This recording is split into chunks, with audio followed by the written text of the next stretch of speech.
Hey guys, I wanted to start up a little series of some mobility videos for you here over the course of the next couple of days or the next week or so. I'll try to start getting some more videos up, but shoot me a message. I'm curious to see what kind of things that you guys would be interested in getting a little bit of extra mobility for. Today, we'll be focusing on what I like to call the bottom of the squat position. So it'll be optimizing some mobility challenges that a lot of us may face, and you can kind of see where you go with this. So if you start to really feel better, you won't feel better after one time. It's not going to solve it for you. So make sure you just try to find some time to work these into your routine.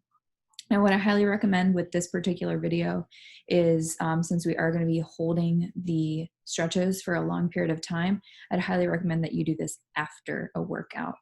Just the way that the muscle fibers work, you want to do these long stretches post-WOD or maybe on a recovery day versus do short dynamic stretches pre-workout. All right, so the only pieces of equipment that you do need today is some sort of ball. I have a lacrosse ball here. If you don't have a ball, that's okay. I also have like a squishier ball. If you have like a PVC pipe or maybe even a foam roller, that could work as well, but something that has a bit of thickness to it, we'll go over what we're actually going to do with it then. But go ahead and grab that and then we'll get started. So you should be already warmed up from what you already did, or maybe just a little bit loose from if today is a recovery day for you. But the first thing that we're going to start with is that bottom of that squat position. I want to show you guys something. So bottom of the squat position, bam, look at that.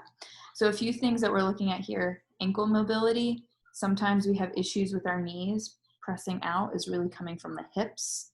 So the last piece there is hip mobility. So these three things in tandem are really significant when it comes to fixing that bottom of that squat position. Of course, the thoracic spine plays a big role as well, keeping the chest upright, but let's focus on the lower half here. So first things first, we're gonna work on that ankle mobility. So what I want you to do is find a surface that's nice and comfortable where you can get your foot flat on the ground. And you can see here, I'm just sitting on my left foot. You can also just stick your foot back if you want to, depending upon, you want your left foot to be comfortable while your right ankle is getting the mobility work. So what we're doing here, you can see this is like a 90-degree angle with my top of my foot to my shin. We're gonna try to do what we can to close that angle. Close that angle as much as possible. So I'm leaning my weight into my right knee, keeping that heel on the ground. So don't let the heel come up. Keep that heel on the ground because this is the mobility that you want to work here. All right. And then from here, we're just going to hold it for 90 seconds. All right. If you feel like you can put a little bit of extra pressure, laying against it, if you want to put some weights to help out a little bit. Don't crank it too much. Try to let that left foot relax as much as possible. You want your right ankle to be really feeling it. You can feel it in the Achilles too. This is super critical when it comes to that bottom of that squat position. Being able to get all the way down to the bottom, pressing that heel down to the ground and driving through the heel to stand up. It's going to be so important.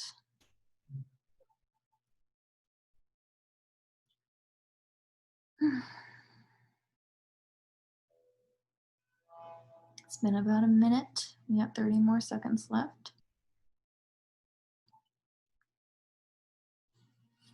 See if you can put a little bit more pressure on it for the last 30 seconds here.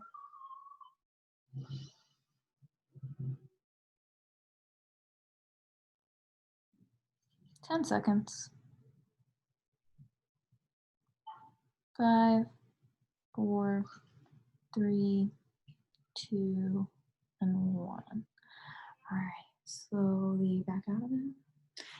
And we're gonna switch over to the other side. Same thing here, foot flat on the ground. And then we're going to put that pressure against our knee.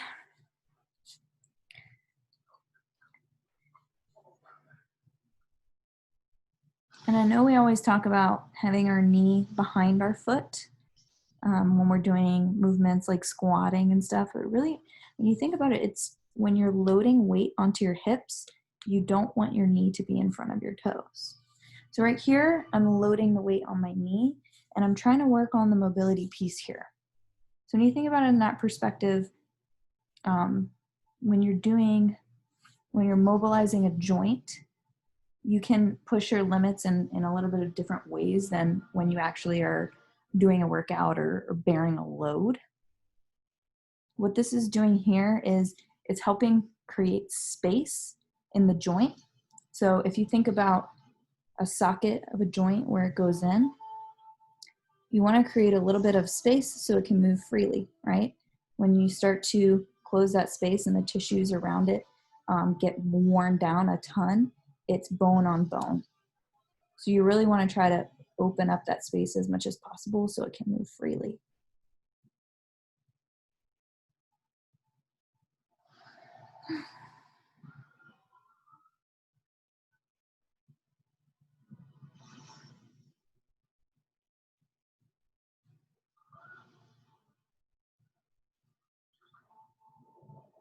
About 15 more seconds here.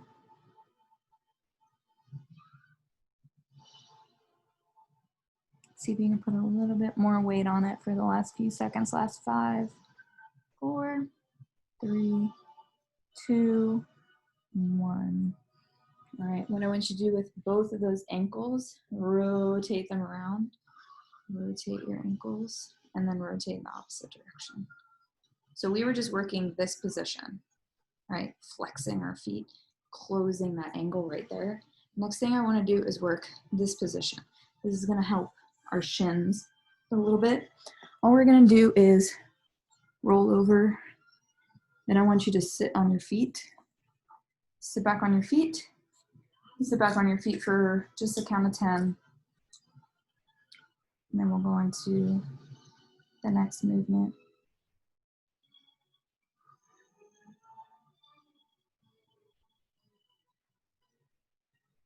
All right, excellent.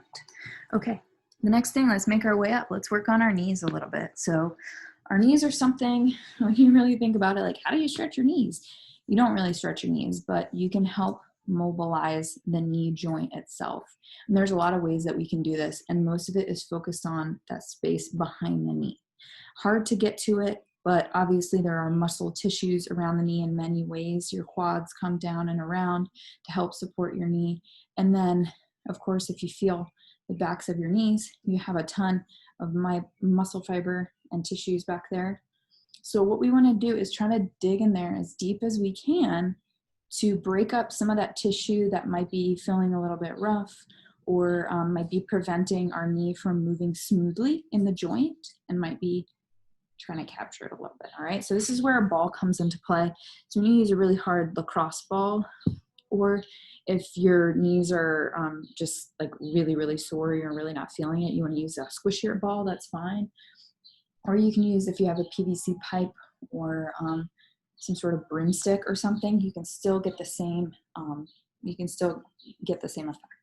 So take that ball, you're going to put it, we'll start with our right knee since we start with our right foot first. And then I just want you to come up into this position here, right? So I have that ball behind, you can actually see it right here. I have that ball behind my knee. Now, some of us might be like, okay, yep, this feels really good right here. And some of us might be able to close in a little bit. But essentially what you want to do is allow that ball to massage your muscles, massage the pain out of your muscles. From working out, your muscle fibers start to kind of break apart and then they rebuild back up. That's what gets you stronger. That's why recovery is so important. Allowing your muscles to rebuild. And sometimes you think about the back of your knee. It's your calf right there. We do a lot of jump rope.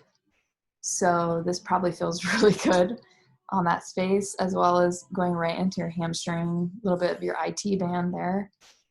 You can kind of rotate your knee in and out to really feel any good spots. So like if there are any spots that kind of catch your breath where you're like, whoo, try to hold it for a few seconds and just concentrate on your breathing. Nice deep breath in through your nose, out through your mouth.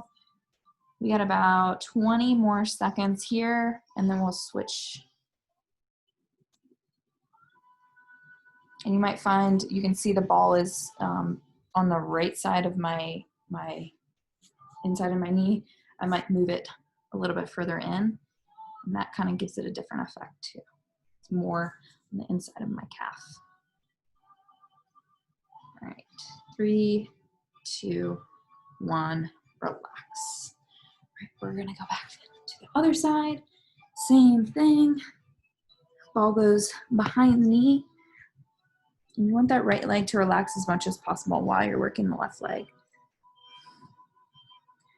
right, here we go.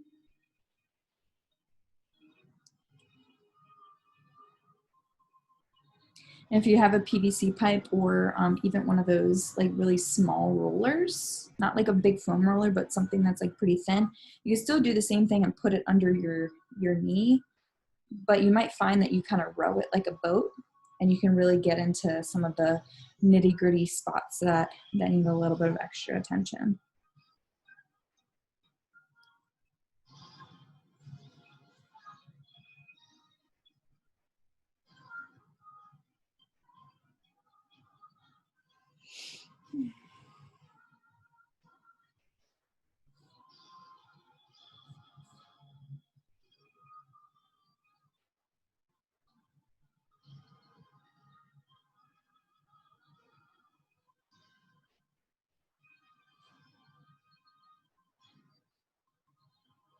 Got about 30 more seconds. Try to lean into it just a little bit more. Ooh, yeah. Really doesn't look like too much, but you're doing it, you really feel it.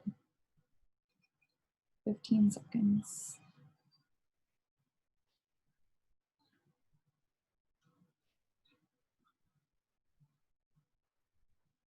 3, 2, 1, and relax. Whew. All right. Stretch out those legs. Kind of butterfly the knees a little bit, up and down. Okay. Shake it out. Okay. So the last little piece that I talked about was what? The hips. All right.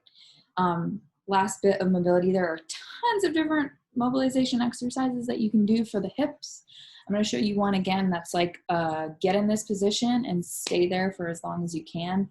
Not like 5 or so minutes. You definitely want to keep it down to like maybe 30 seconds or 90 seconds, maybe 2 minutes, but you don't want to be stretching for too long where it's going to be detrimental to your muscles. All right, so what this is going to look like, I'm going to try to show it in this, see how this looks. So I'm in kind of like we did a child's pose position, except I want your feet, so my ankle is directly underneath my knee, so it's straight back, and same with the other side. So my knees are fairly far apart here, and then my ankle is directly under my knee. So it's kind of creating a triangle here, and then my feet are directly back. And I want you to try to inch your knees out as much as you can, keeping that ankle directly under your knee.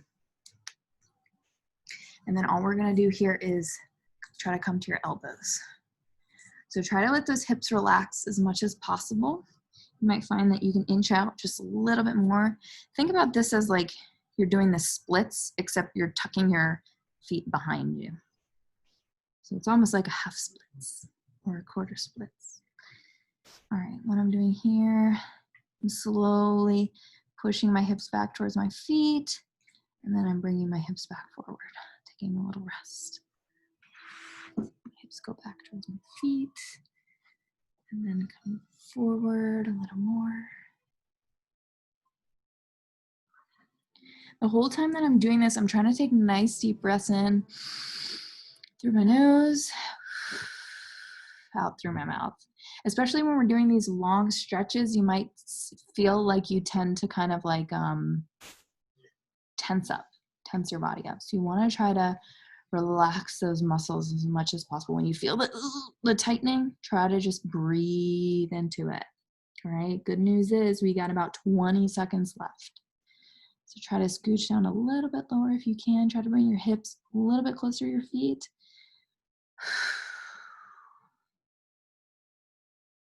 10 more seconds.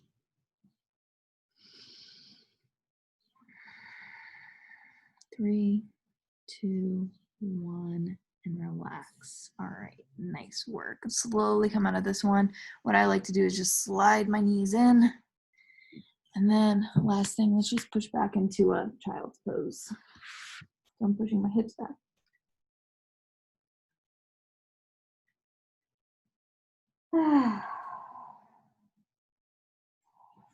All right, nice work, guys. So that's definitely a great mobilization work for the bottom of that squat. So you should feel pretty good. Your ankles should feel nice and open. Your knees should feel pretty good, as well as your hips. They should feel like they're ready to take on some load. So make sure you're trying to do that maybe once a week. If you have a little bit more issues of mobility, especially in your ankles, you might find that doing it twice a week or 3 times a week in the very beginning is great. And then you can just kind of do like a regular maintenance thing. Maybe one day you do the ankles, one day you do the knees, and another day you do the hips. You can kind of mix it up. So more videos to come, guys, some other mobility techniques and other things that we can work on. I'm going to get this monkey off of my back and I'll see you guys very soon.